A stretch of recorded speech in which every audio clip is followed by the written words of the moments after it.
Malacanang ang klase sa lahat ng antas at government work sa Metro Manila at Calabarzon Region ngayong araw ng Martes, September 3.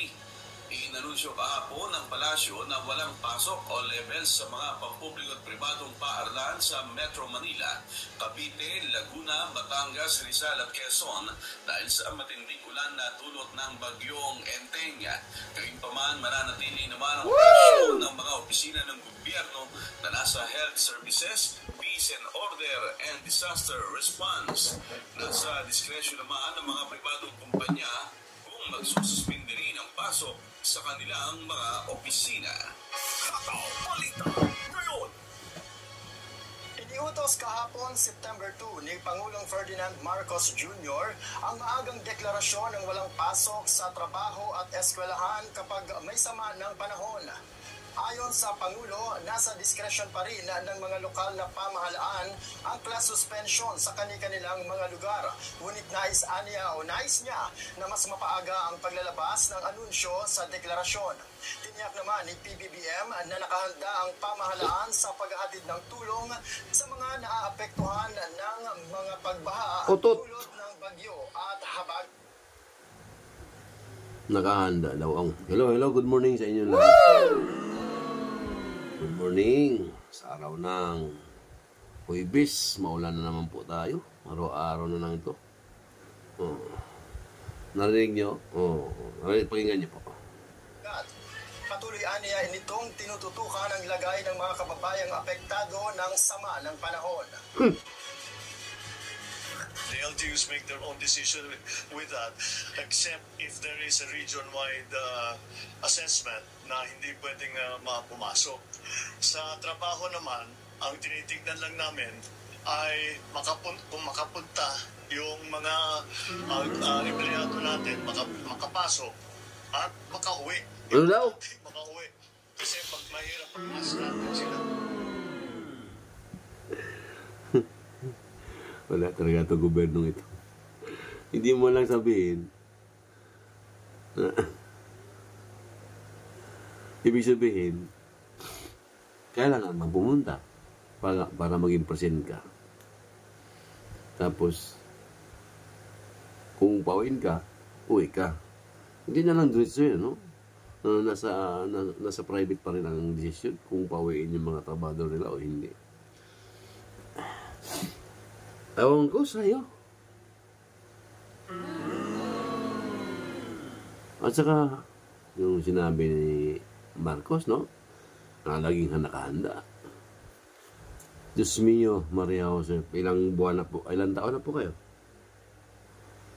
Ilang taon na po kayo namumuno? Ha?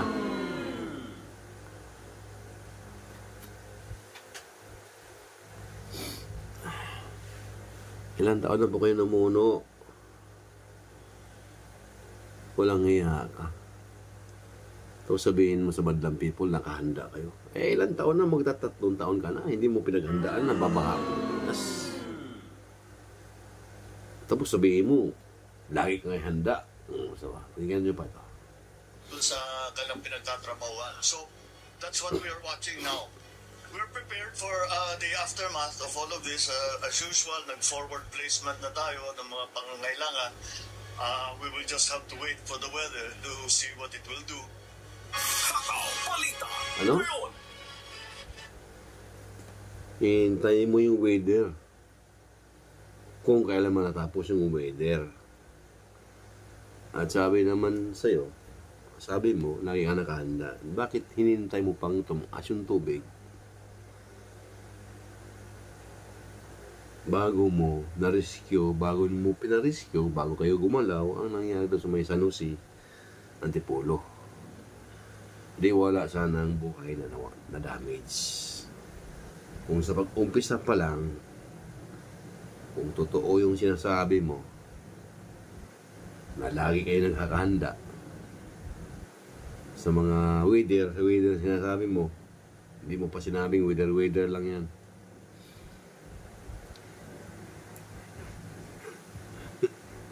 Dapat sinabi mo lang, weather lang yan.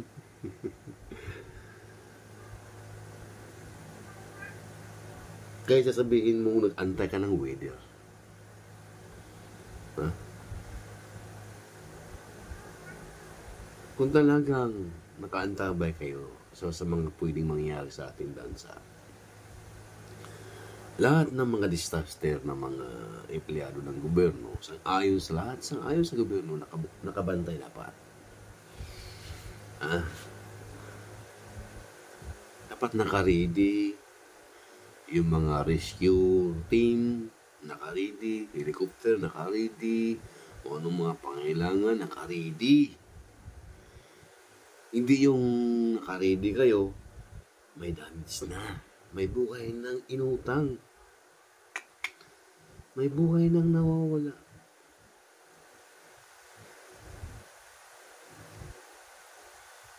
Oo, napakamali pong sistema. Lagi kayong late sa mga pangyayari. Ito pa, alam nyo na kung kailan lang tayo binaha noong nakarang buwan lang. Binaha yung Idsa, binaha yung Pasay, no? Ito na naman tayo ngayon. Binaha na naman tayo. I mean, hindi pa talaga nagawa yung hinasabi mo sa SONA na mayroong 5,500 na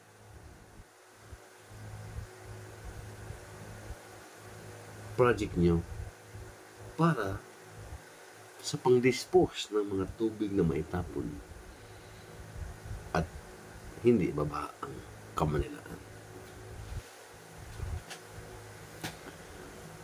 Kasi kung mayroon na yun, kung buo na yun, nung binaha na tayo ng unang buwan, dapat na-ready na yan.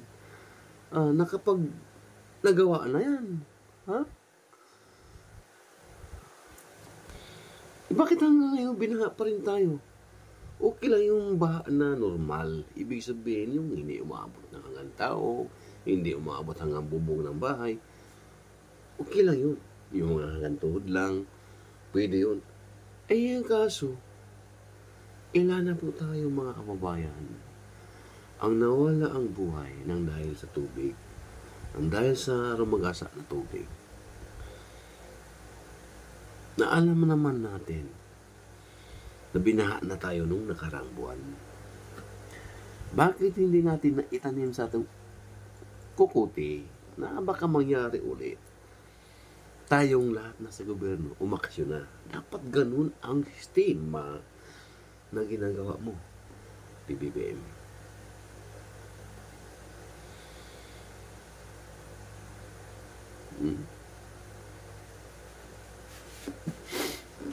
Nasaan ka ba ngayon? Nasaan ka ba sa mga nagdaang araw? Na alam mo naman noong nakaraang buwan, binaha tayo. Bakit hindi nyo pa ginawa nung after na binaha tayo nung una na bumaa ang buong Manila? Kung halos bakit hindi pa inumpisahan nun ang problema para masolusyonan yung problema na hindi na dapat umawat pa sa ngayon, na hindi na dapat maulit pa ngayon. Tapos pinagmalaki niyo pa sa SONA na mayroon na kayong nagawang project na 5,500.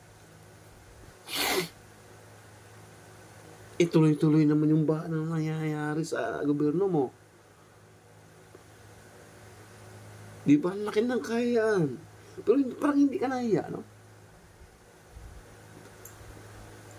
Parang hindi talaga kayo nahiya sa ginagawa nyo na panuloko, paninili lang sa tao.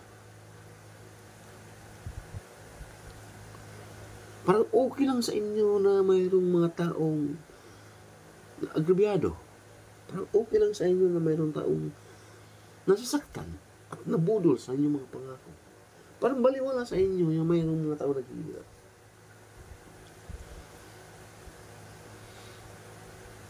Sa part naman ni Pastor Kibuloy, real talk lang sa akin lang pagkakaalam o sa aking sariling opinion bilang isang mamamayan, tinitingnan ko ang sitwasyon at pinagtimbang-timbang ko.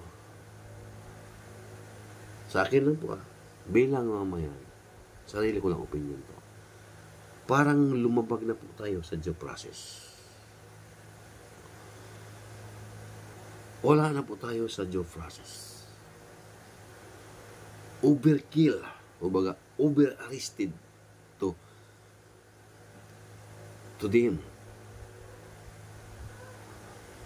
Na hindi pa natin alam kung ano ang desisyon ng hukuman. Siya ba'y wanted? Siya ba'y may kasalanan? O siya ba'y talagang napapatunayan? Di ba? Di ba nakikita natin ang sitwasyon Bakit parang, hindi, yun na nga, sabi ko, sa akin lang to. Hindi pa nga natin napatunayan na siya at talagang napatunayan na wanted talaga ng batas. Wanted sa madlang people, wanted sa buong samay ng Pilipino, wanted ng desisyon sa gobyerno, ano ang desisyon o sa ating hukuman, no? Wala pa. Pero kapag kinalugog nyo, akala nyo na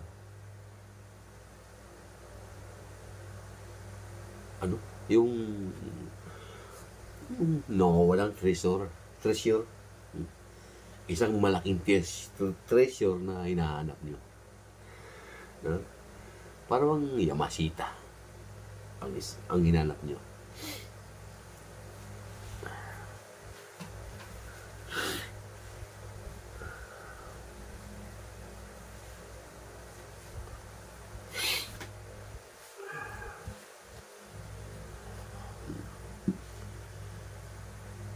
Di ba sa batas natin, kapag may kaso, lalo na yung mayayaman, na ginagamit ang mga pamaraan ito, no? Isa sa mga pamaraan ito ginagamit sa mga mayaman pag may kaso. Yung abogado lang ang humarap sa kaso, sa hearing, schedule ng hearing, yung abogado na lang paharapin, hindi na yung convict. O, di ba? Bakit ito nangyayari kay Pastor Kibuloy? Bakit hindi nasunod yung mga ganung due process na abogado na ang pwedeng humarap sa kanyang kaso kapag may hearing? Bakit ito parang pinirasa talaga ninyo? Kaya ang mga tao nagtataka kung bakit over-arrested to Mr. Kibuloy, no? Over-action. Kumbaga, over-action, over-acting.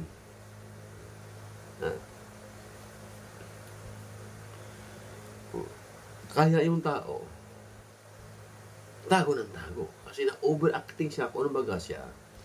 Kasi po yan, may ano na yan kung ano baga may edad na yan Kumbaga, nanonood yung pangamba, sakit sa puso, maintenance. May mga maintenance naman yung mga ganyang edad May maintenance, takot.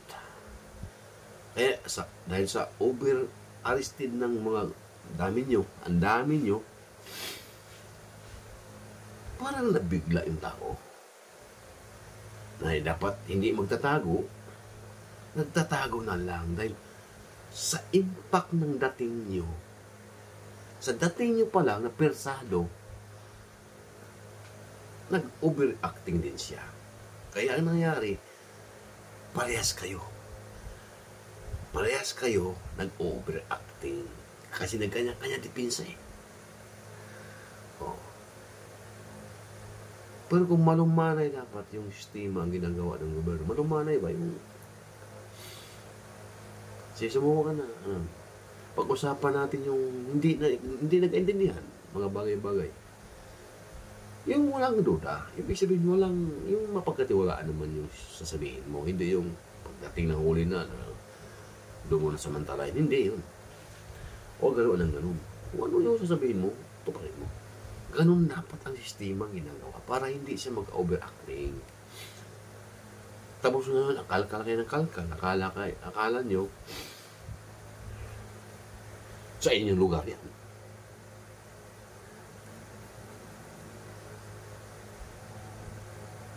Hindi po yan sa inyong lugar. Yan po ay isang private area.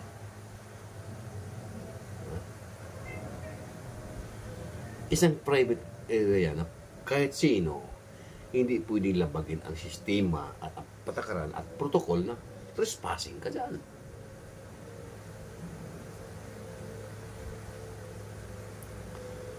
Trespassing po kayo dyan. Kasi nga sa due process, mayroon tayong abogado na pwedeng humarap. Abogado ng nasasakdal, pwedeng humarap sa hearing. Hindi na kailangan humarap yung nasasakdal. Ngayon nga sa ginawa nyo, may abogado naman siya na pwedeng humarap sa pag-hearing kung may tawag ang sa kabilang side ni Pastor Kibuloy. May abogado siya. Yun ang paharapin.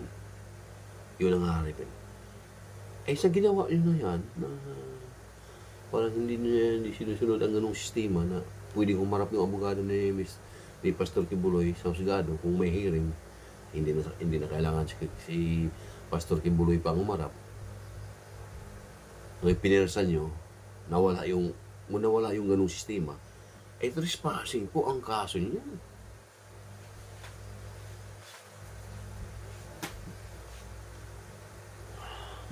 At saka po ang problema pa nito.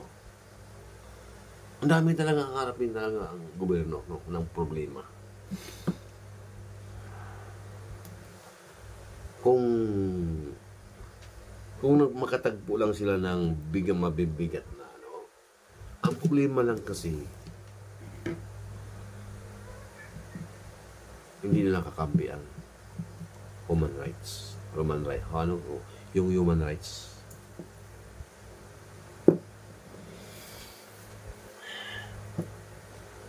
Yan din ang mali sa mga human rights.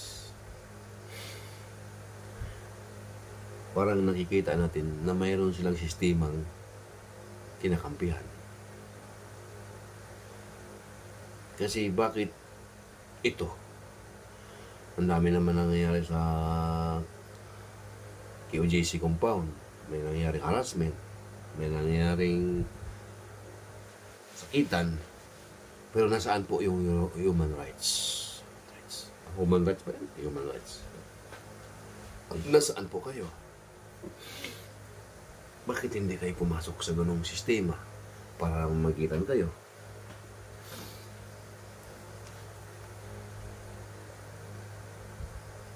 Dahil bagal kayo sa mga Duterte. Dahil nung sila ay naupo,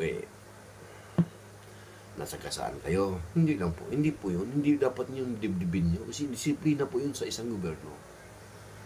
Disiplina po yun bilang isang presidente. Pag disiplinahin yung isang mga nasa gobyerno, huwag kayong magagalit. Kaya naman disiplinahin kayo dahil gusto ng pagbabago ang kalakaran ng Pangulong Duterte. Gusto niya matuwid lahat para sa manang Pilipino maunlad. Hindi lang kayo at hindi lang iilan kung nasa gobyerno. Hindi lang iilan nasa unlad yung nasa gobyerno lang. Nakaupo. Isang disiplina po yun. Bilang isang magulang, disiplinahin mo yung anak mo. Ganun din. Isang presidente ng Pilipinas. Disiplinahin yung bawat sektor ng lipunan. Kasi, ang maepektuhan kasi sa banang Pilipino.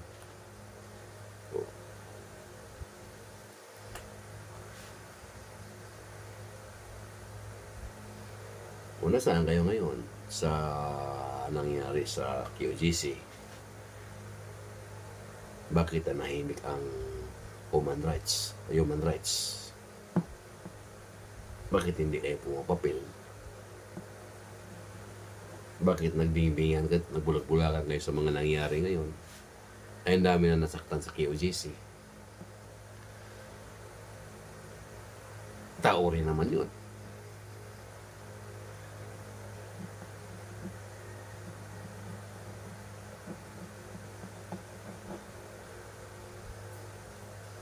Ay, bakit nung kapanahon na ni Duterte, ng mga adik naman yung napatay? Wait, papatayin ba yun kung hindi adik? At hindi rin naglaban sa mga pulis?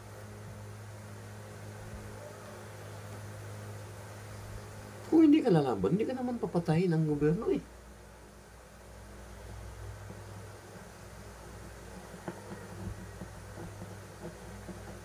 Pero kung nagpapakita ka ng kilos na galaw na hindi maganda, ay siyempre, gagalaw rin ang kapulisan natin. Halangan kung magpapauna sila, sila yung nasa tamang posisyon. Eh, adik ka, so pulis sila, o di dapat lang gawin nila yung narapat nilang gawin.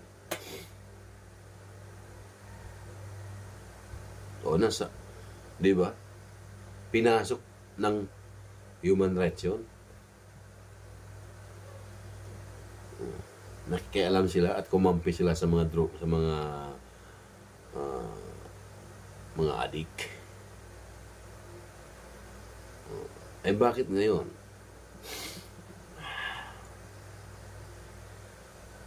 Bakit ngayon? Hindi nila tinitingnan yung mga sibilyan, mga inosente na nangyari sa KOJC na nabiktima ng pang-harassment. Yung mga kabataan, matatanda, nagkaroon ng phobia. Pero wala kayo. Dahil, kampi niyo ang gobyerno. Ganun ba yun? O di wow. Kung may kampihan pala ngayon, dapat walang kampihan. Dapat kung anong tama, gawin mo. Kahit pakalaban mo ang gobyerno, kahit makalaban mo pa, basta nasama ka, gawin mo. Wala kang kapili-pili. Walang pipili-piliin. Ganun dapat ang kalakaran dapat. Wala kang pipiliin para patas ang lahat ba. Kung sino po yung gumawa ng tama, doon ka. Kung sino yung gumawa ng mali, layuan mo. Ligpit mo. Mali eh. Baka dumami pa eh. Hindi mahirap na tibagin kapag dumami pa yun.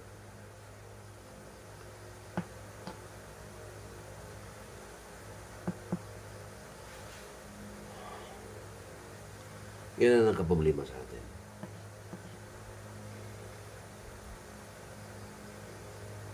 Kung sino yung gumawa ng mali, yun ang mabango. Yun ang mabango sa mga maraming nakaupo sa gobyerno. Pero kung sino yung gumawa ng tama, yun kalaban ng gobyerno.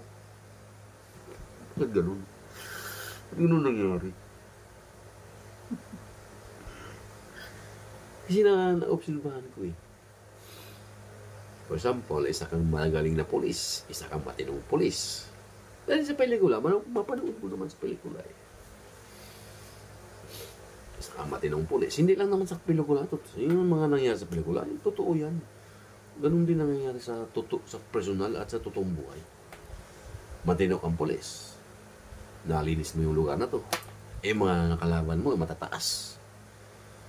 Hahanapan ka ngayon ng butas para mawala ka sa lugar na to. Ilipat ka ng ibang pwesto. Ganun po nangyari.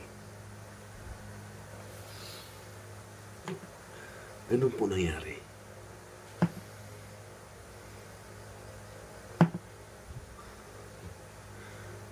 Kaya wala.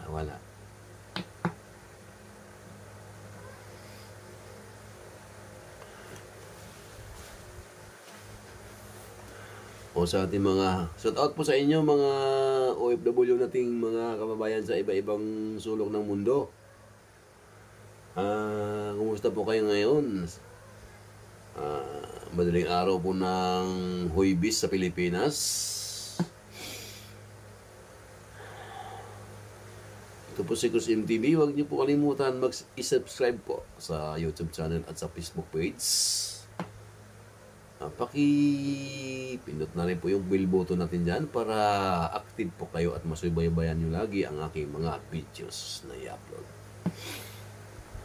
Kumusta po kayo sa Luzon, Visayas at Mindanao? Sa araw na ito, Huwebes ng madaling araw. Diba? Alas 4, no? Alas 4 ng madaling araw. Kumusta po kayo? O.G. Guevara, kumusta din sa Davao? Mga boss Banat Bay. Boss Dada, Boss G. Guevara, Boss at Boss Oli. Kumusta kayo sa Davao? At sa lahat po ng mga banateros at sa mga LDS video supporters. Magandang gabi po sa inyo. Magandang umaga po sa inyo lahat. At God bless po sa inyo.